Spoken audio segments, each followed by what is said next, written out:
ভারতের কোন মাসে দিনের দৈর্ঘ্য বেশি হয়? December, September, June, March. সঠিক উত্তর হবে জুন। এবং তারিখটা কত জেনে রাখবে, 21শে জুন দিনের দৈর্ঘ্য সবচেয়ে বেশি হয় এবং 22শে ডিসেম্বর দিনের দৈর্ঘ্য সবচেয়ে কম হয়। এবং আরেকটা মনে রাখবে, 21শে মার্চ ও 23শে সেপ্টেম্বর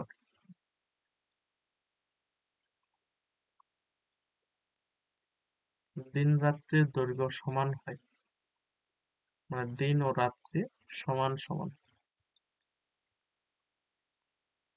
দিন রাত্রির দৈর্ঘ্য সমান। ঠিক আছে, নেক্সট। সূর্যের অভ্যন্তরে অকল্পনীয় শক্তির উৎস কি?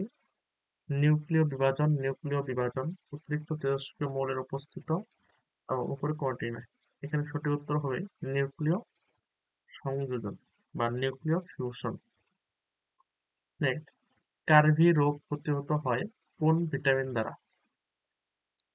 ভিটামিন বি 12, ভিটামিন সি, এ, ডি। এখানে সঠিক উত্তর হবে ভিটামিন সি।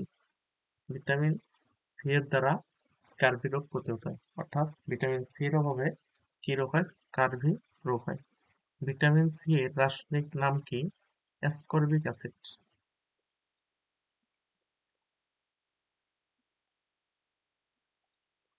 ঠিক আছে, ভিটামিন সি এর রাসায়নিক নাম কি?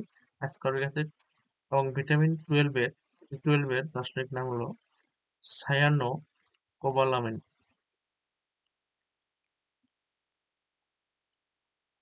Cyano cobalamin. এবং ভিটামিন এ এর রাসায়নিক নাম কি? রেটিনল।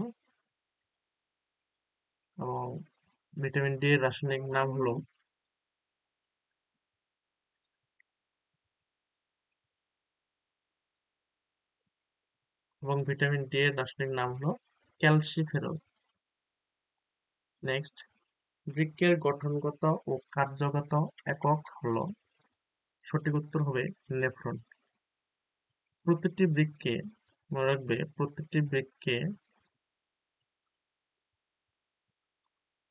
বৃক্কে প্রায় 10 লক্ষ নিউরন থাকে এবং নিউরন হলো স্নায়ুতন্ত্রের একক।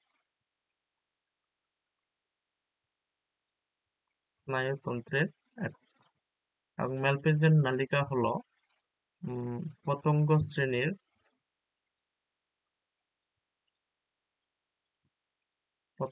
শ্রেণীর প্রাণীদের রেতনাঙ্গ।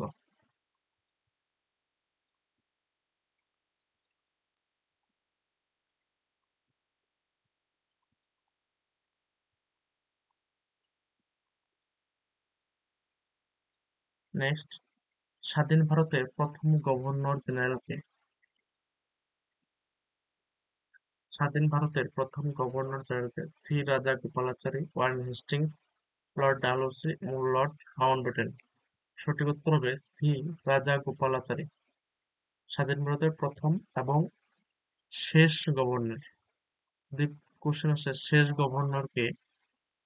শেষ গভর্নর জেনারেল,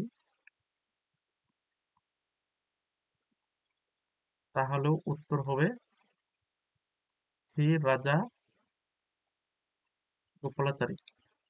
এবং ওয়ারেন হেস্টিং ছিল বাংলার প্রথম গভর্নর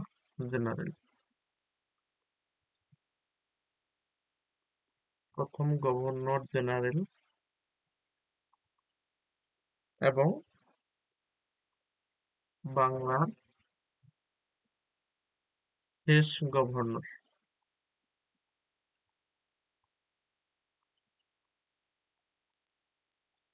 এবং লর্ড মাউন্টব্যাটেন হলেন ভারতের শেষ ভাইসরয়।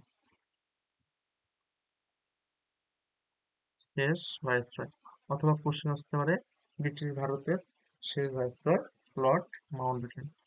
এবং লর্ড ডালহৌসি কি করেন? রেলপথ নির্মাণ করেন।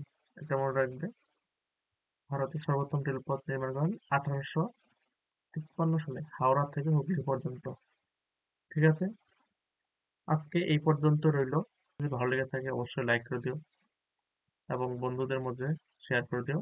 চ্যানেলে নতুন হলে অবশ্যই সাবস্ক্রাইব করে দিও। Thank you.